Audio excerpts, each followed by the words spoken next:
It's safe to say the Sixers guard rotation needs work. The season-ending injury to Jared McCain really ruined that group. They desperately need another guy who can beat someone off the dribble. The team has to upgrade from Kyle Lowry and Reggie Jackson. Of course, they could trade for a guard, but the answer could also be in the open market. Now, the problem is, and the reason you aren't seeing a signing besides a two-way, I think I heard this from Rights to Ricky Sanchez podcast, heard it from somewhere. The Sixers are close to the tax, and they have to wait until after the trade deadline to avoid penalties with the new CBA. So if they were to sign a free agent, it won't happen until after the trade deadline, most likely. But there are some solid options in the free agency market just to get through the season, like a Dennis Smith Jr. would be better than Kyle Lowry and Reggie Jackson for the regular season, in my opinion. He's a good defender. He played 56 games for the Nets last season, averaged 18.6 minutes per game, 6.6 points, 3.6 assists, 1.2 steals per game. The season before that, with the Charlotte Hornets, he played in 54 games, averaged 25.7 minutes, 8.8 points, 4.8 assists, 1.4 steals per game. One issue with him is he struggles shooting the three ball, 21% with Charlotte and 29% with Brooklyn. Both Lowry and Jackson cook him in that regard, so if you value that, he might not be the best option. Next up, we got Markelle Fultz. The one thing that he brings to the table is size. He's listed at 6'4", but honestly, he looks like 6'5", 6'6" to me. He had a down season last year. He averaged 7.8 points, 2.8 assists, and 3.2 rebounds per game. But as I said,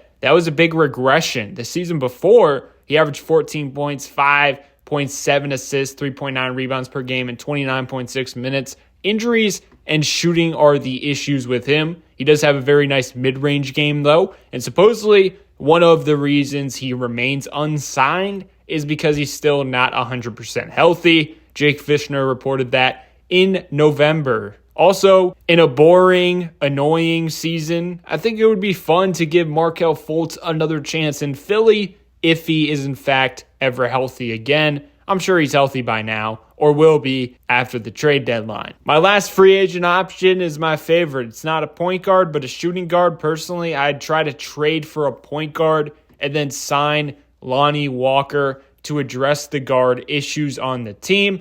He honestly would be one of the best scorers on the team last season for the Nets. He averaged 9.7 points while shooting 38% from 3-on-5 attempts in just 17.4 minutes per game. I feel like he cooked the Sixers multiple times in a Nets uniform. And with the Lakers the year prior, he had a career year, 11.7 points per game, the most efficient year of his career as well. It turns out he suffered a knee injury during his Nets campaign, so that might be the reason why NBA teams stayed away from him. But with the lack of scoring, shooting on the roster, he's a gamble worth taking for sure. And he's already proven that he can be a regular season rotational piece. Now let's go to trade options. I'm looking at the Chicago Bulls mainly because they have a surplus of guards. They got to get rid of one of them at least. Kobe White, Zach LaVine, Lonzo Ball, Josh Giddey, and my main Sixers target, Ayo Dosunmu. He's only 24 years old, a big body guard listed at 6'5" that can be paired next to Tyrese Maxey and Jared McCain without even blinking an eye for the future. He's a hard-nosed defender. He's been dealing with an injury recently, but should be back before the trade deadline.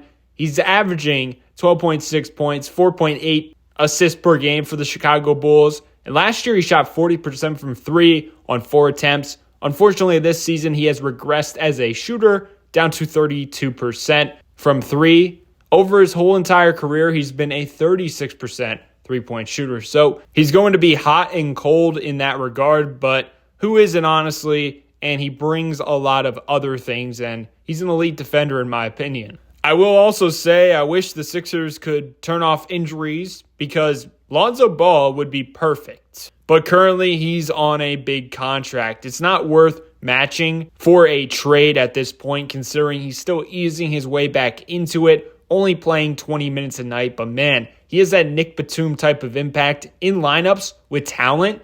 The Bulls starting 5 with him per the advanced numbers would have the best offensive rating.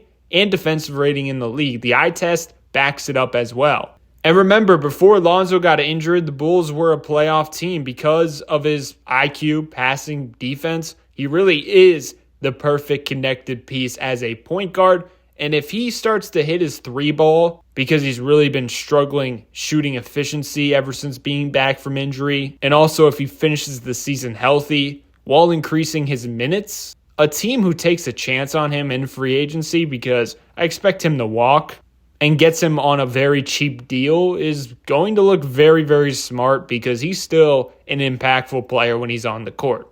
Let me know if I missed anyone in the comment section. I'm sure there's other good options out there that I haven't mentioned. So yeah, let me know below.